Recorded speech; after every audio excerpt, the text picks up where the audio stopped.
I sat in the back of my father's hospital room, silent, while my sister Victoria strutted around in a new Armani suit, already playing the CEO she assumed she'd be. Dad lay unconscious, the monitor's steady beeping the only sound daring to interrupt her stream of self-congratulation. As the new CEO of Morrison Technologies, my first act will be to modernize our approach, she announced to our mother, who barely looked up from holding Dad's hand. It's time this company entered the 21st century. I almost laughed. Morrison Tech had already been modernizing for a year, through shell companies I controlled. Of course, Sarah can stay in accounting, Victoria added, glancing at me with a smirk. Someone has to handle the smaller accounts. If she only knew, my small accounts were worth more than her entire department, and my accounting role was just a cover while I quietly bought up company shares. The board meeting tomorrow is just a formality, she went on. Obviously, I'm the most qualified family member to take over while Dad recovers.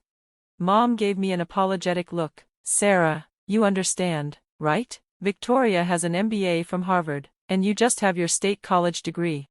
I know, I said, hearing the same refrain I'd lived with for years. What they didn't know was that while Victoria earned her MBA, I'd built an investment empire worth billions.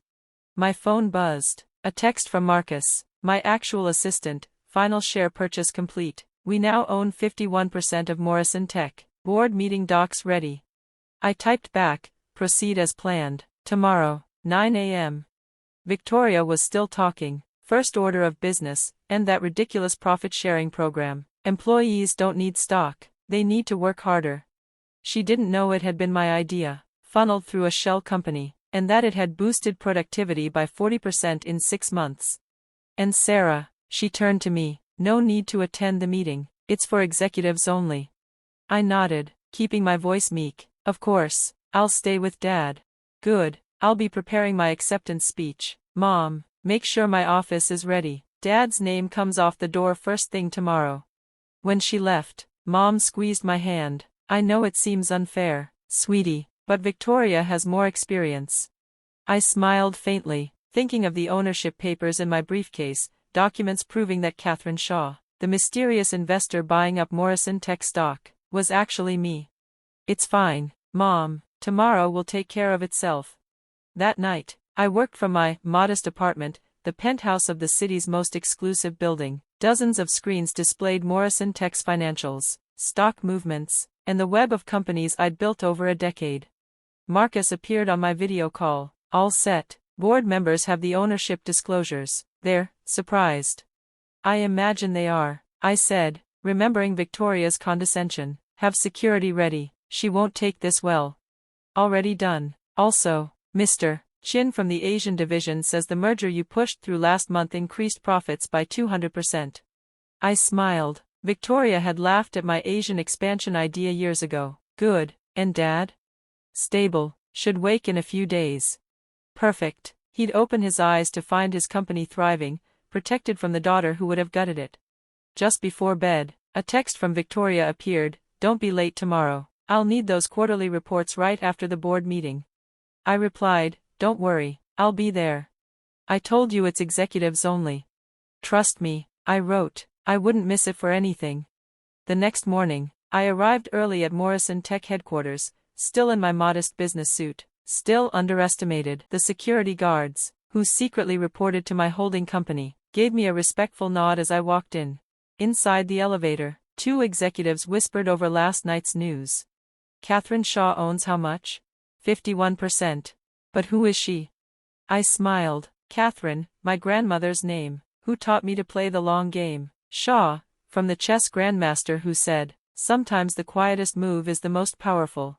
In the boardroom, Victoria stood at the head of the table, Dad's chair, his nameplate already replaced with hers. She was rehearsing, voice dripping with self-importance.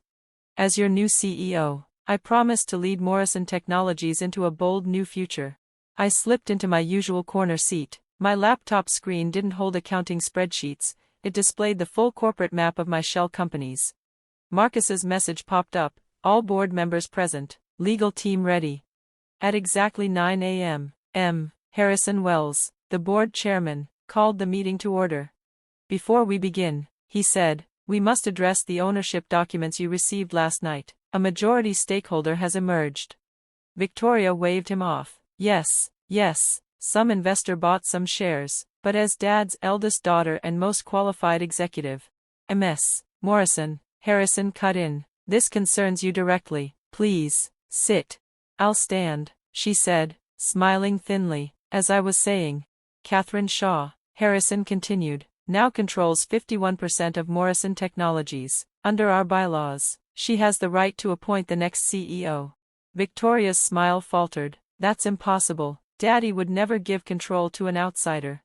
She isn't an outsider, Harrison said, and turned to me. Is she, Ms. Morrison? Every head swiveled in my direction. I rose slowly, pulling a stack of documents from my briefcase. Catherine Shaw is my professional name, I said. I've been acquiring shares for the past year through multiple firms. Victoria's face shifted from disbelief to fury. You're just an accountant. Actually, I crossed the room, removed her nameplate, and replaced it with one reading Sarah Morrison. I'm your new boss. Gasps filled the room. I passed out files detailing exactly how I'd built my empire under her nose. This is absurd, Victoria snapped. She doesn't have the money or the... Your sister, Harrison interrupted, has been running one of the largest private investment firms in Asia for 8 years. Her accounting role was a cover while she acquired majority control. I tapped my laptop, and the screen behind me lit up with a global portfolio: technology, real estate, manufacturing, spread across 3 continents. Morrison Technologies, I said, is just my latest acquisition. Victoria collapsed into a chair, her polished facade crumbling. But, you live in a modest apartment, you drive a Honda. Appearances, I said evenly, can be deceiving. While you were polishing your image, I was building an empire. That Honda, I smiled, one of 100 vehicles my company owns. My apartment, the entire top floor of Shaw Tower. And these clothes, from a fashion label I acquired last year. Victoria shot to her feet, voice shrill. This is outrageous. I'm calling Dad's lawyers. You mean Preston Associates? I said mildly. Bought them 6 months ago. They helped structure the deal that gave me control of Morrison Technologies. The room fell silent. Harrison, the board chair, cleared his throat. Miss Morrison, Sarah, has already submitted a 5-year strategy. In 30 years on this board, I've never seen a stronger plan. I advanced the slides on the boardroom screens. While Victoria planned to kill the employee stock program, I've been designing ways to expand it. Happy employees make better companies. You can't do this, Victoria said, but her voice lacked its usual bite. Mom and Dad already know, I told her. I called Mom last night. As for Dad, I tapped a key, and a video filled the screen. Dad, 6 months ago, looking strong and resolute. Sarah has shown me something remarkable, he said, not just skill, but leadership. Victoria sees the CEO title as a crown. Sarah sees it as a responsibility. She has my full support. Victoria sagged into her chair. All this time, you were fooling us. Not fooling, I said, preparing, learning every corner of this business while you chased titles. I turned back to the board. 3 new contracts in Asia are secured. Market share will double next quarter. For the next hour, I laid out my vision. The energy in the room shifted, excitement, not skepticism. When it ended, I looked at Victoria. You're not fired. Her eyes widened. You're reassigned, European division, under supervision. Why not fire me? She asked quietly. Because you still have something to learn, and Dad always said family should stick together. The board filed out, congratulating me. Victoria stayed behind, staring at her reflection in the glass. How did I miss it? You saw what you wanted, I said, a quiet sister in accounting, an old car. You never asked why I stayed put for 8 years. Dad figured it out when Shaw started buying tech firms. My phone buzzed. Mom, Dad's awake. He wants to see us both. I opened the door. Come on, we can take my Honda. She let out a shaky laugh. The CEO drives a Honda? No, I said, smiling. Today we take the roles, but you'll learn why I keep the Honda. In the garage, she walked past the sedan to where a black Rolls-Royce waited. Appearances, I told her, are just another tool.